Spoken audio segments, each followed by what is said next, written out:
Well, this has got to be one of my favorite passages for the way that the story just gets flipped on its head the deeper you dive into it. We get introduced to this woman who doesn't even get a name and yet shows greater faith and wisdom than many of the other men in the story of Scripture. And so what's going on in her life and in this couple, the way that God interacts with them draws some threads together on this bigger question of women and the Bible. Judges chapter 13. The Israelites again did things that the Lord saw as evil, and he handed them over to the Philistines for 40 years. Now, there was a certain man from Zorah, from the Danite clan, whose name was Manoah. His wife was unable to become pregnant and had not given birth to any children. The Lord's messenger appeared to the woman and said to her, "Even though you've been unable to become pregnant and haven't given birth, you are now pregnant and will give birth to a son. Now be careful not to drink wine or brandy or to eat anything that is ritually unclean. Because you are pregnant and will give birth to a son, don't allow a razor to shave his head, because the boy is going to be a Nazirite for God from birth. He'll be the one who begins Israel's rescue from the power of the Philistines." Then the woman went and told her husband, "A man of God came to me, and he looked like God's messenger, very scary. I didn't ask him where he was from, and he didn't tell me his name. He said to me, 'You are pregnant, and you will give birth to a son, so don't drink wine or brandy or eat anything that is ritually unclean, because the boy is going to be a Nazirite for God from birth until the day he dies.' Manoah asked the Lord, 'Please, my Lord,' he said, 'let the man of God whom you sent come back to us once more, so he can teach us how we should treat the boy who is to be born.' God listened to Manoah, and God's messenger came once more to the woman. She was sitting in the field, but her husband Manoah wasn't with her. So the woman hurriedly ran and informed her husband. She said to him, 'The man who came to me the other day just appeared to me.' Manoah got up and followed his wife. He came to the man and said to him, 'Are you the man who spoke to this woman?' 'I am,' he replied. Manoah said, 'Now, when your words come true, what should be the rules for the boy, and how should he act?' The Lord's messenger answered Manoah, 'The woman should be careful to do everything I told her. She must not consume anything that comes from the grapevine, drink wine or brandy, or eat anything that is ritually unclean. She must be careful to do everything I have commanded her.' Manoah said to the Lord's messenger, 'Please, let us persuade you to stay so we can prepare a young goat for you.' But the Lord's messenger replied to Manoah, 'If you persuaded me to stay, I wouldn't eat your food. If you prepare an entirely burnt offering, offer it to the Lord.' Indeed, Manoah didn't know that it was the Lord's messenger. Manoah said to the Lord's messenger, 'What's your name, so that we may honor you when your words come true?' The Lord's messenger responded to him, 'Why do you ask my name? You couldn't understand it.' So Manoah took a young goat and grain offering and offered them on the rock to the Lord. While Manoah and his wife were looking, an amazing thing happened. As the flame from the altar went up toward the sky, the Lord's messenger went up in the altar's flame. Then Manoah and his wife saw this. They fell face down on the ground. The Lord's messenger didn't reappear to Manoah or his wife, and Manoah then realized that it had been the Lord's messenger. Manoah said to his wife, 'We are certainly going to die because we've seen God.' But his wife replied to him, 'If the Lord wanted to kill us, he wouldn't have accepted the entirely burned offering and grain offering from our hands. He wouldn't have shown us all these things or told us all of this now.' The woman gave birth to a son and named him Samson. The boy grew up, but the Lord blessed him. The Lord's Spirit began to move him when he was in Mahaneth Dan, between Zorah and Eshtaol." Okay, this is a fascinating scene, and there's a lot of things going on here. This is the story, the pre-story, origin story of Samson, one of the most famous judges. Not necessarily a guy you want to emulate, but this is the story that starts. There's the interplay between the woman and Manoah, between his wife and Manoah. And even right there, to start with, one of the critiques that I've often received, this is maybe more of a feminist critique of Scripture as a whole, is the way that sometimes, and in this story in particular, it seems to marginalize the woman's voice. And I think that's a valid question to ask, to kind of dig into. One of the things that would come up in this passage is the fact that Manoah, we know his name, but we never know his wife's name. Samson's mom is just the woman the whole way through. And so that might unsettle us. We're like, well, wait, she seems to be a pretty significant player in this story. Why don't we get to know her name? She's always this general wife or woman in the whole thing. And so what's going on there?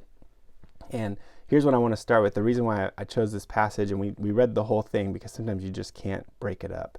But there's this undercurrent throughout Scripture that every once in a while I think it comes out really clearly, but of people have called it reading from the margins.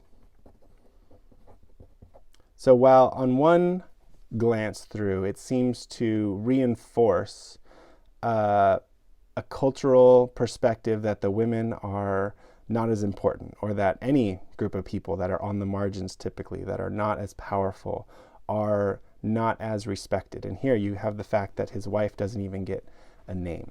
But I think that's intentional, and as we'll see, if you read it carefully, it actually flips that whole narrative on its head. And so let's dig into it a little bit. You have these interactions with, I'll do different colors here. You've got the Lord's messenger showing up, and here he shows up to the woman, gives her the prophecy, and the woman then goes and tells her husband, a man of God came to me, and he was God's messenger. It was scary, but this is what he told me to do.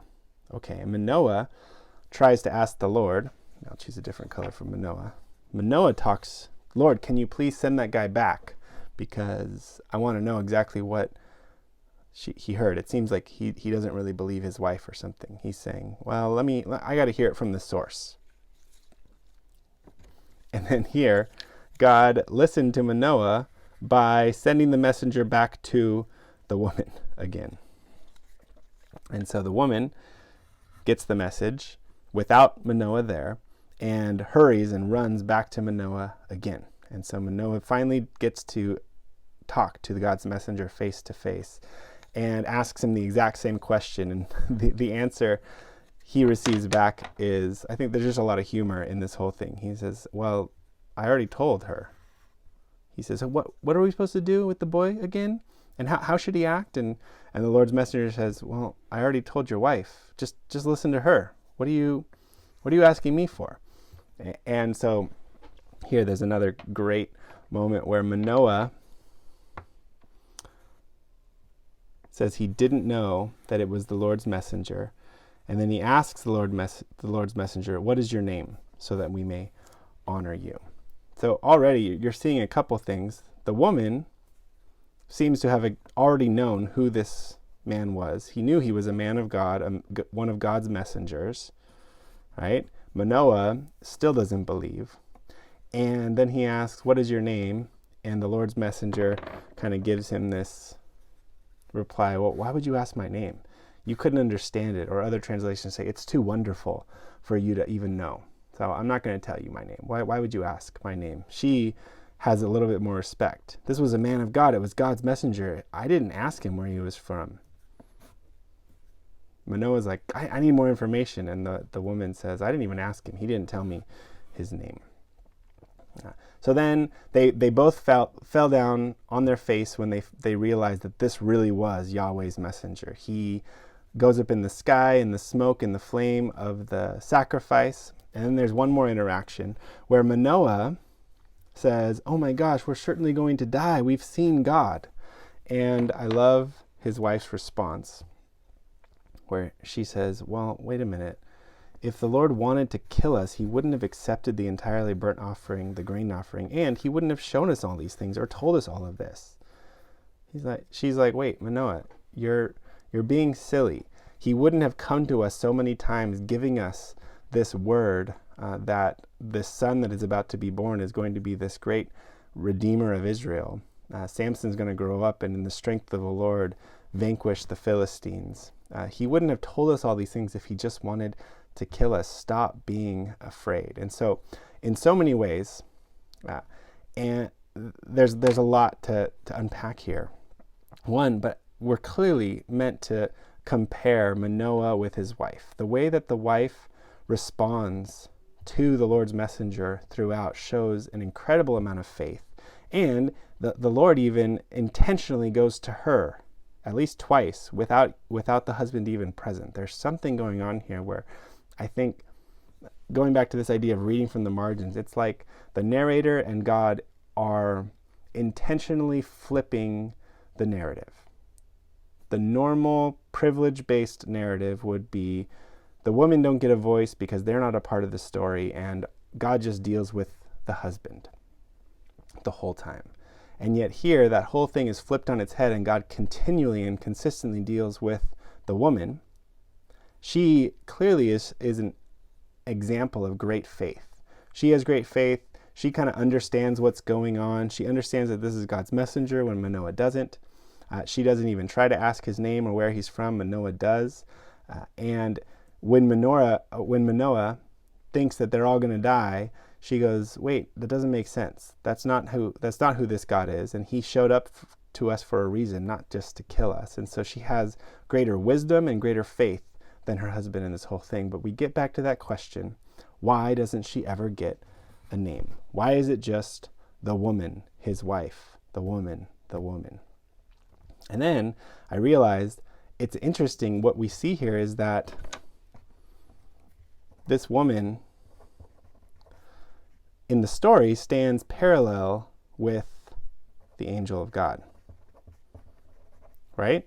Because the angel says to Manoah, why would you ask my name? It's too wonderful for you. You couldn't understand it.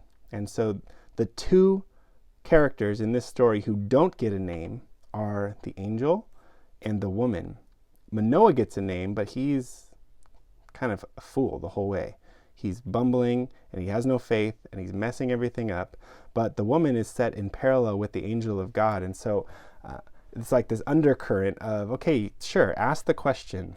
It doesn't seem fair, it doesn't seem right that this really faithful, important woman doesn't even get a name in the story. And now for, 4,000 years, we still don't know her name. And yet she stands on the same level of sorts with the very messenger of God. She doesn't get a name, but neither does the angel. And clearly he is elevated to the level of being the very messenger of Yahweh. So it's just this undercurrent, this question of maybe getting under your skin a little bit there to see how is God working from the margins, showing this incredible portrait of faith, maybe even while drawing attention to the fact that the typical story is that women don't get a voice, they don't get a name, and yet God is elevating them just from the narrative itself to this high place of honor. This is just one of my favorite examples. There's a lot of different moments in the story. If you just tweak it a little bit and start to read it from the margins, asking what is actually going on here, and if I were to identify more with the person on the underside of society in this story, what new insights might come out in the story. This happens in other places as well. But this is one of those where the woman who doesn't get a name is actually standing in parallel with the messenger of Yahweh, showing us what real faith looks like.